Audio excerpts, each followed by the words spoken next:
is that this is a hellhole. They were literally telling us the other day that it was a hellhole. You know who called it a gulag? The Vice President of the United States, J.D. Vance. So, I don't know. Whose word do you take? I see these pictures tonight, and I think, boy, the party of women is really covering itself in glory tonight. I mean, I don't understand why the American left falls in love with the worst people. What's happening, everybody? Scott Jennings was back on Newsnight with Abby Phillip on Thursday. Making a surprise appearance on the panel was Jemele Hill. You'll remember her from her tweet calling Donald Trump a white supremacist when she was on ESPN to cover sports. She'll fit in perfectly at CNN. Scott Jennings has been exasperated after having to explain why it's not good to import gang members from other countries to the United States for about a week now, because that's all they want to talk about. Despite his boredom with the topic, Scott Jennings is nothing but patient and professional and took another stab at it.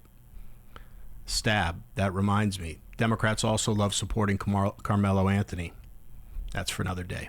Anyway, let's watch Scott Jennings do his best to inject some logic into an otherwise illogical conversation. Let's go.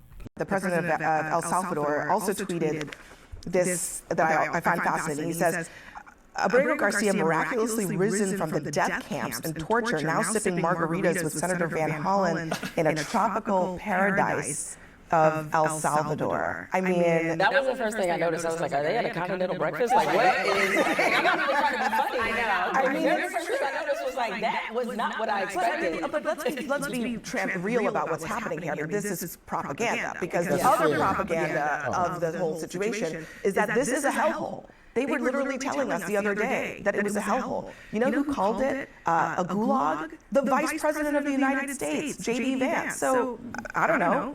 I see these pictures tonight, and I think, boy, the party of women is really covering itself in glory tonight. I mean, I don't understand why the American left falls in love with the worst people. You've got a gang-banging, human trafficking, wife-beating, illegal alien, and a United States senator in a ludicrous display of energy is in El Salvador having Mai Tais and Yahtzee. I do not get it. I do not understand why the left takes on the heroes. The part of this, I think that, look, I'm not not allegedly. I don't think this is an issue of we know everything we need to know about this individual, right? But I do think that the idea that the administration continues to call him a terrorist and a gangbanger, knowing full well that those things are very much in dispute, is part of the story. And separately from that, as we just were talking about, the circuit court judge says it doesn't matter. He was sent to another country to be put in a prison that, let me just play for you, because I think it's a good encapsulation of what this prison is. This is what Ezra Klein said. You can see the pictures there, but let me just play what Ezra Klein has said about why this prison and sending people there is so significant for democracy and the rule of law. The emergency is here. The crisis is now. Maybe not to you, not yet, but to others, to real people whose names we know, whose stories we know. The President of the United States is disappearing people to an El Salvadoran prison for terrorists. It is a prison that does not intend to release its inhabitants back out into the world. It is a prison where the only way out, in the words of El Salvador's Justice Minister, is in a coffin. The El Salvadorans said that the only way out. I know they're not going to listen to me, but I couldn't live with myself if I didn't say this specifically to Democrats. Please keep focusing your time on issues like these. They're not only a giant joke, but the American people do not agree with any of your nonsense. Please keep it going. You know, I've been making a lot of jokes about Senator Van Hollen and the Democrats attempting to bring Abrego Garcia back to the United States. Boy, do I look like a bonehead now.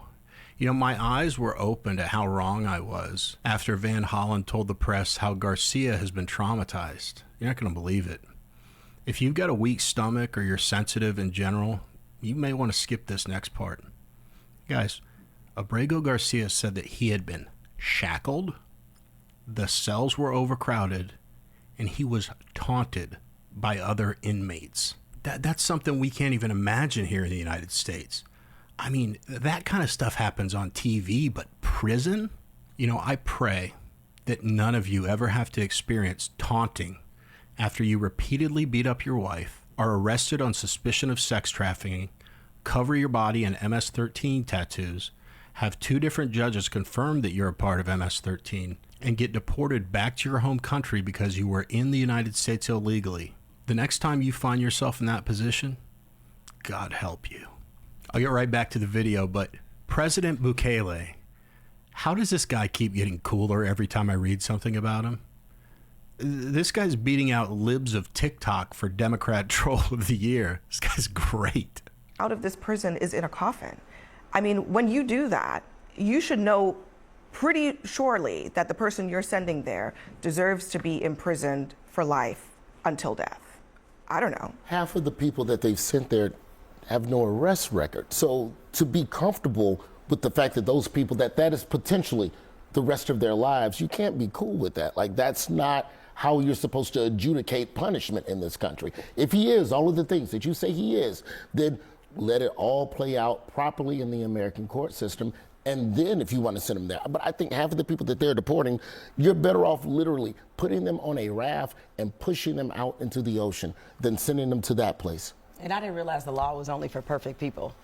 I didn't realize that's how we did things here. I'm not talking about people who commit actual crimes that we can prove, but if we're always putting this up against some purity test to say that, like, hey, because we think you might have done this, and again, I realize you're levying serious charges, but like, the law is not supposed to be about a purity test. It's supposed to be about what can you actually prove that someone has done. I actually am not even all that worried about all the things that we have found out in the wake of the investigations into this guy.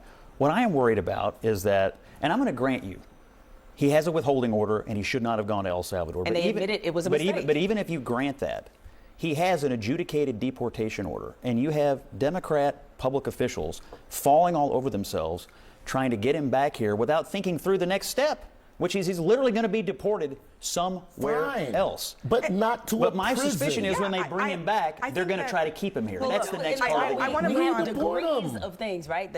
There's a different punishment for a speeding ticket versus a different punishment for something else. So you're saying that what he has done, which is, okay, come to the country illegally. Okay, so he deserves to be in an El Salvadorian prison. He deserves to be deported. Okay, that's fine. That's fine. No one is debating to a that.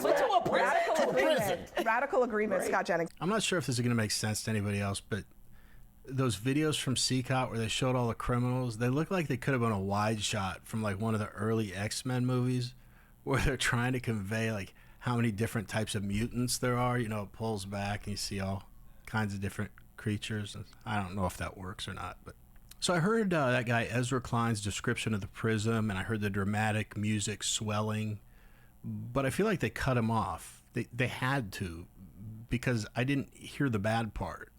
The way I heard it was, don't commit crime in El Salvador. And it's effective messaging, because when I see that, I'm definitely not committing any of the crimes I'd planned for my next trip to El Salvador, not even little ones. It's a good deterrent. Anytime CNN has a comedian on the panel, I'm like, God, they're really scraping the bottom of the barrel. But credit where credit is due. Roy Wood actually had the best point or suggestion of anyone in that whole segment, even Scott. He said, put them on a raft and push them into the ocean. I hope the White House was taking notes. I'm not an expert, but I wonder what the legality of something like that would be. Save a lot of time and money. I believe in the rule of law, and I believe in due process for everyone. But I'm struggling with, if I can see you with my eyes standing in our country, and you weren't born here, and you haven't gone through the legal immigration process, there's the evidence of breaking the law. We keep talking about all the other crimes of this loser, but what about the first crime he committed when he stepped foot in our country? He's here illegally. Case closed. Ship him back. Who's next? But what did you guys think about this panel discussion with Scott Jennings and the liberals? Do you love President Bukele's trolling as much as I do? Are the Democrats doing the right thing by trying to retrieve this gang member from El Salvador and bring him back to our country? Let me know in the comments, and let me know if you agree or disagree with me.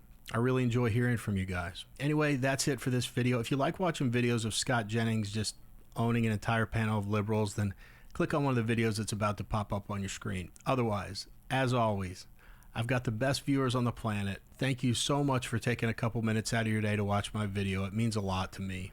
Never forget, Jesus loves you. See you guys.